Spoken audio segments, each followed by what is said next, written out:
तक इस हवेली में किसी भी लुगाई ने ऐसी गिरी हुई हरकत ना की जैसी इस मालदा वाली ने की, और ना किसी को जान से मारने की कोशिश की। आज रात तो मैं इसके किए की सजा जरूर दूंगा। सरकार,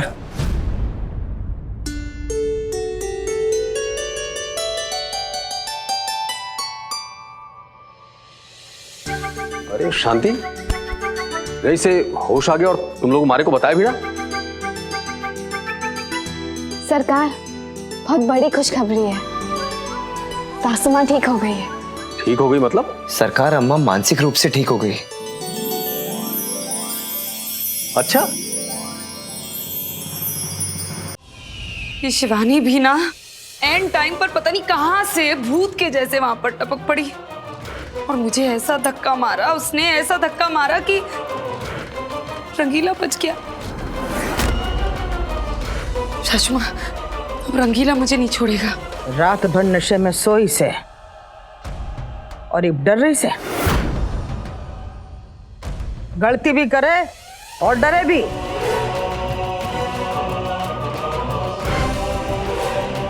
ना किसने बोला था थारे को महारानी बनने को? जब हम सब ने तय किया था कि जो भी करेंगे एक साथ करेंगे, जो फैसला करेंगे एक दूसरे को बता के करेंगे, तो फिर तन ने ये फैसला अकेले कैसे कर लिया कि जाके उसको मार डाल और वो भी शराब पी के? इससे के पूछ रही तू? है इस धोखेबाज में इतनी हिम्मत कि इतना बड़ा काम कर ले? जो हमारा फैसला था, आप लोगों ने कमरे में देखा ना इसको कैसे भीख मांग रही थी हमारे सामने, हमारे पैरों में गिर के गिड़गिड़ा रही थी कि जागीर जी मन ने एक मौका दे दो, मैं धोखे का प्रायश्चित करना चाहती हूं। तो मैंने भी सोचा ठीक है, एक पंथ दो काज, इसके धोखे का इससे अच्छा प्रायश्चित क्या होता कि ये भी धोखे से रंगीले को मारती। दोनों काम हो जाते, प्रायश्चित का प्रायश्चित और रंगीला हमेशा के लिए हमारे रास्ते से हट जाता। पर यहां भी इसने धोखा दे दिया। जागीर जी शौती, मैं उसे मारने ही गई थी। जो तू शौती शौती हमारे सामने आज के बाद कभी ना करना। ड्रामा करती हमारे सामने। सासू माँ, शौती मैं मारने ही गई थी उसे। आप लोग मेरी बात का विश्वास करो, अगर निशाना लग जाता तो सब सही हो जाता। आप लोगों को मेरी बात का विश्वास भी हो जाता, पर सब गलत हो गया। अब रंगीला मुझे नहीं छोड़ेगा, नहीं छोड़ेगा मुझे। और ये तो सरकार के चहेते बेटे पर हमले की बात है। माँ, तो सरकार भी मुझे नहीं छोड़ेंगे। मैं तो दोनों तरफ से मरी। ऐसे कैसे मर जाएगी और कैसे मारेगा वो तन्ने? अभी जिंदा हूं, मराना हूं मैं। जो होना था ना वो हो गया। ये ऐसे थर थर कांपने से या डरने से कुछ ना बदल सके। तू किस चिंता में है? कुछ ना अम्मा, गुत्थी उलझी है कल रात से जो सुलझ ना रही। मैंने यूं ना समझ आ रहा कि जो कल रात में रश्मि के माँ बाप के कमरे में गया ना, तो किसी ने हमारे सर पे कपड़ा डाला और एक झटके में भगा के उन्हें कौन ले गया? अरे कौन होगा?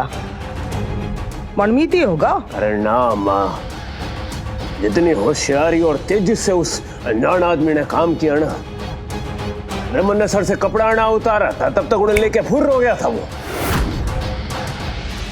ऐसी चतुराई मनमीत के बस की ना है। तो फिर कौन हो सकता है देवर जी?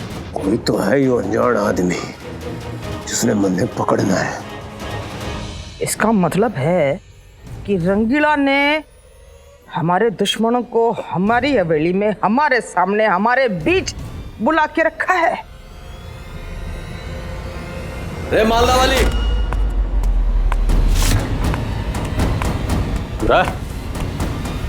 थारे को बंदूक चलाने का बड़ा शौक है।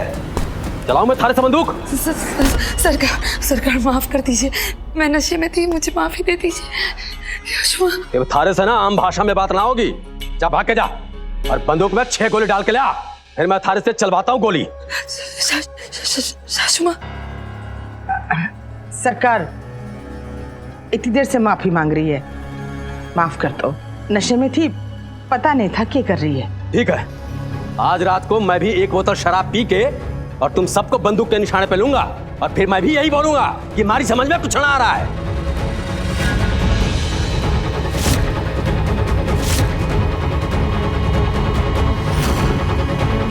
तने रश्मि के माँ बाप की बेइज्जती की। घर आपने तो बेरहना है कि उन दोनों ने क्या किया। अरे हमारे को सब बेरा है। उनकी माँ ने दिल्ली से कुंडली निकलवाई है। अरे जिनका कभी पड़ोसियों से लड़ाई झगड़ा ना हुआ तो उन पे इल्जाम लगा रहा है कि वो यहाँ कांड करने आए हैं। सरकार, मैंने कोई कुंडली ना देखी है पर अपनी आंखों से जरूर देखा है। जब रंगीले ने मालदा वाली भाभी ने फंसाया था तो उनके कैमरे की वजह से फंसाया था। अरे कहां से आया उनके पास ऐसा कैमरा जो दूर तक साफ साफ रिकॉर्डिंग कर ले? और जो आया भी तो पेंटिंग में क्यों लगाया? अरे इस हवेली में क्या देखना चाह रहे हो? अपनी जासूसी बंद कर, समझ गया? वो हमारे मेहमान हैं, सबके सामने तू उनसे माफी मांगेगा। सरकार, वीरा हमारा बेटा भरना है। बेरमपुर में इसकी भी इज्जत से सरपंच है ये। हमारा वीर ऐसे किसी एरे गेरे नत्थु खेरे से माफी ना मांगेगा। कान खोल के सुन ले, आज रात को सोने से पहले ही वो सबके सामने, पूरे परिवार के सामने उनसे माफी मांगेगा। नहीं तो इस हवेली में नाश होएगा। फिर देखता हूं तुम लोग की इज्जत।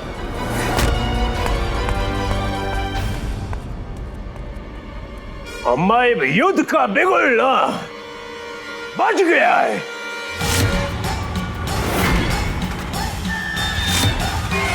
अब कोई रिश्ते नाते की बात उड़ाओगी तो बंदूक के घोड़े की आवाज सुनाई देगी।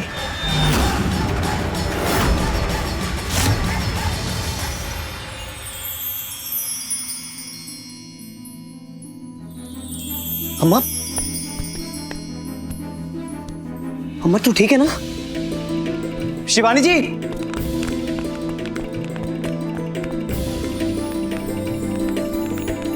अम्मा को होश आ गया। अम्मा कैसी है तू? तू ठीक है ना? अम्मा, तू रंगीला है? हाँ अम्मा, मैं रंगीला, थारा बेटा।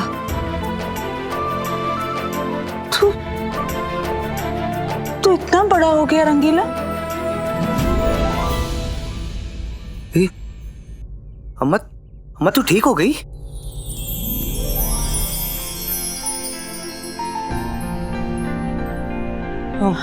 अम्मा ठीक हो गई?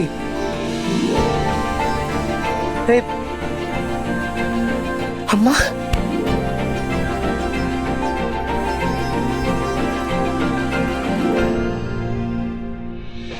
अम्मा ठीक हो गई थी?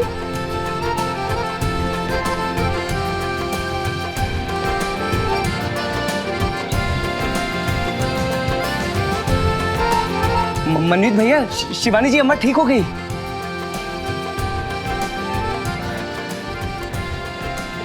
थारे को भी दर्द तो ना हो रहा ना?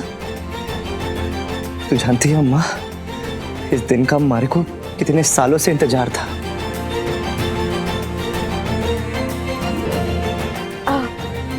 आपने हमें पहचाना?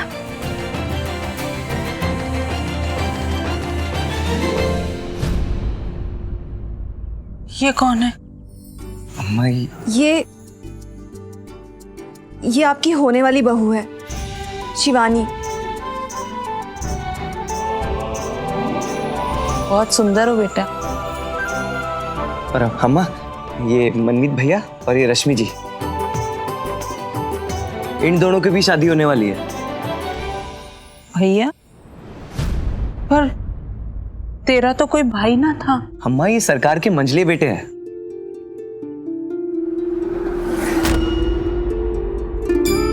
अम्मा, ना ना ना, डरना तू। सरकार पूरी तरह से बदल गए हैं, बुरे ना रहे, बल्कि वो तो थारे को खुद ही हवेली में लेके आए हैं। हाँ अम्मा। शिवानी जी, इतने सालों से अम्मा की जिंदगी में क्या हुआ है, आप उन्हें सब बता दो। मैं बस अभी आया। बेटा, तू कहाँ जा रहा है? अम्मा, मैं बस अभी आ रहा हूँ।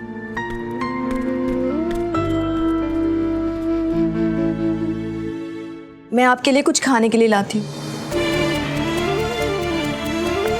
अम्मा मैं थारे लिए जूस लेके आता हूँ।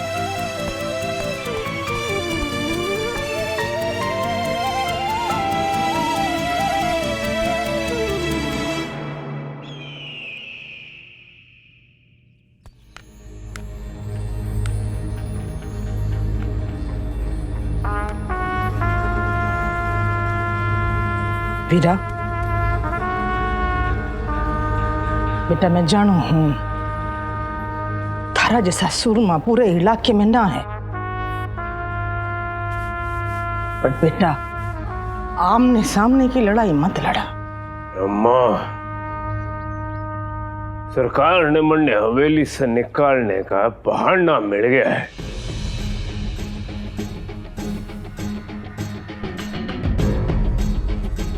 उन्हें बेर है कि मैं रश्मि के माँ बाप से माफी तो ना मांगूंगा, और इसी बार ने वो मन नहीं हवेली से बाहर निकाल देंगे। पर उन्हें यो ना बेर है कि पिछली बार की तरह मैं माफी मांग के इस हवेली में ना रहूंगा, बल्कि सब बर्बाद करके इस हवेली में रहूंगा।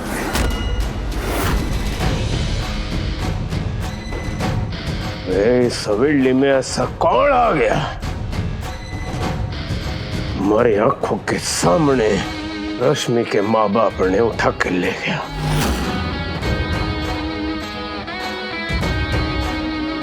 बात बताओ, तुमने हवेली में रश्मि के माँ बाप के अलावा किसी और अनजान आदमी को तो ना देखा? ना,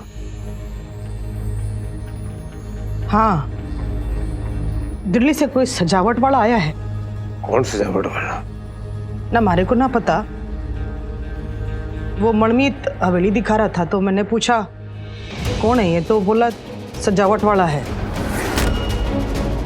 मेहमानों के कमरे में रुका है।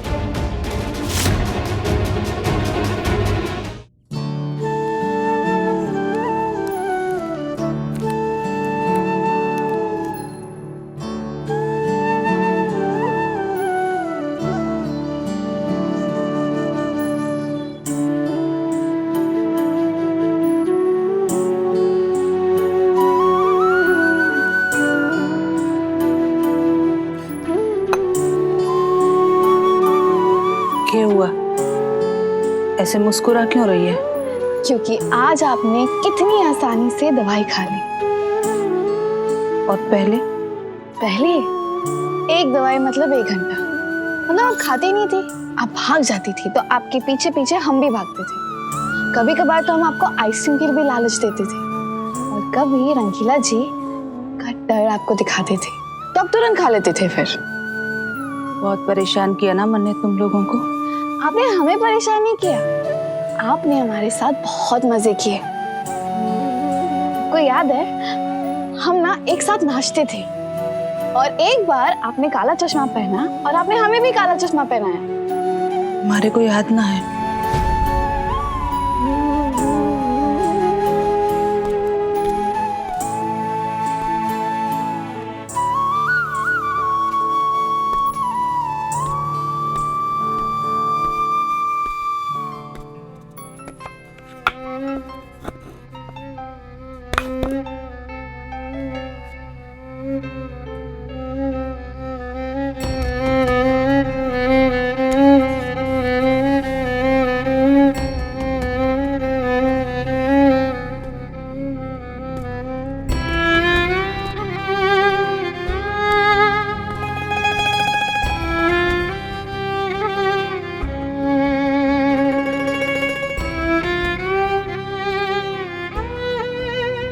ये क्या है बेटा?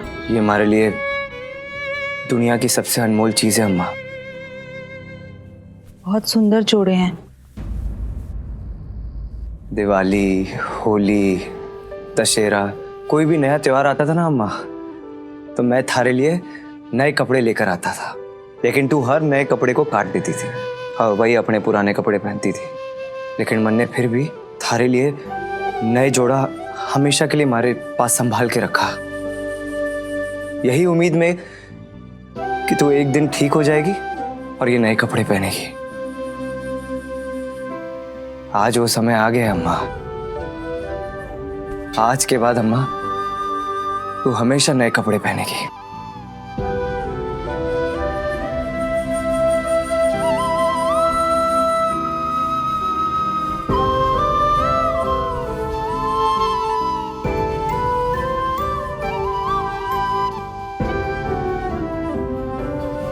सासू माँ, आप बहुत ही किस्मत वाली है कि आपको एक ऐसा बेटा मिला है।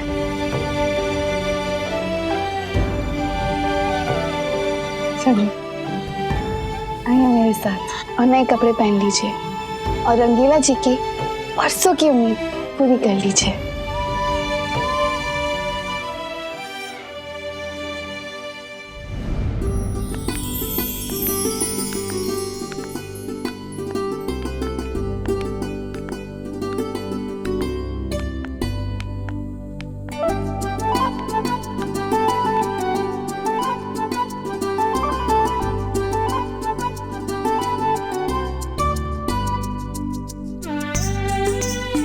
अम्मा थारे को नई जिंदगी की बधाई।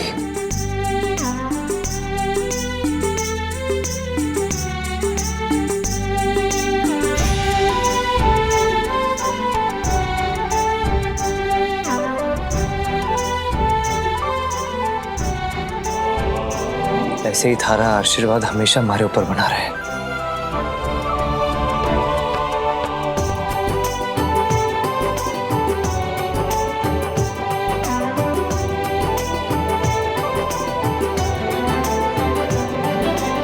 तक इस हवेली में किसी भी लुगाई ने ऐसी गिरी हुई हरकत ना की जैसी इस मालदा वाली ने की, और ना किसी को जान से मारने की कोशिश की। आज रात तो मैं इसके किए की सजा जरूर दूंगा। सरकार,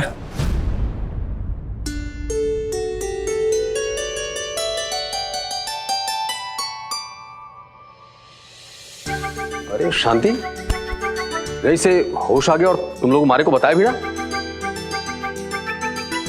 सरकार, बहुत बड़ी खुशखबरी है, सासू माँ ठीक हो गई है। ठीक हो गई मतलब? सरकार, अम्मा मानसिक रूप से ठीक हो गई। अच्छा,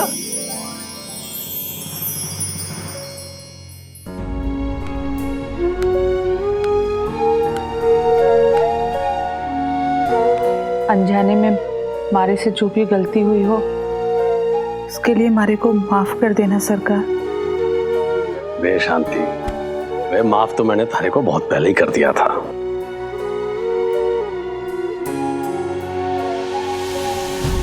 पर ये जो तन्ने गलती की है ना, इसकी कोई माफी ना मिलेगी थारे को।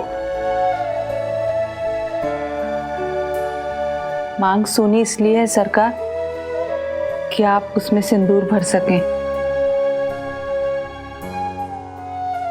मारे को शिवानी ने बताया कि आपने हमारी मांग में सिंदूर भर के मारे को अपना नाम दिया है, पर मारे को याद ना है सरकार। इसलिए सबसे पहले आप हमारी मांग में सिंदूर भर दो।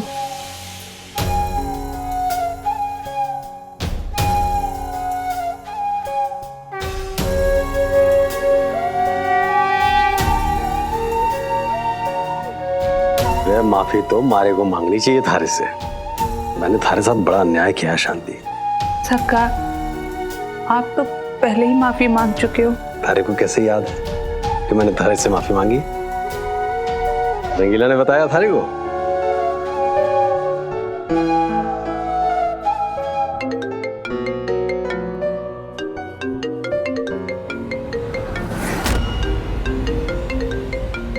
एसटीएस ऑफिसर सोनी का फोन। मैं अभी आता हूँ।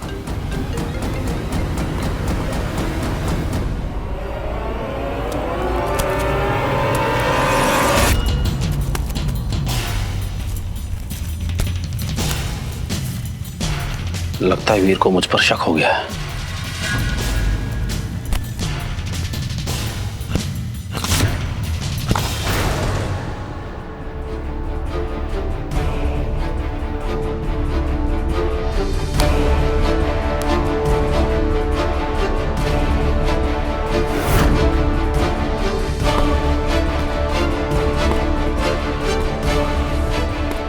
तो यो सजावट करने वाले के पास दूरबीन और नाइट विजन का क्या काम है?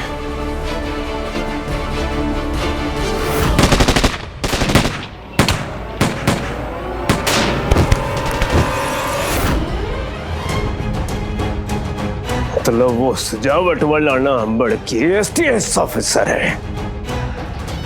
बेरमपुर से उसकी लाश वापस जाएगी।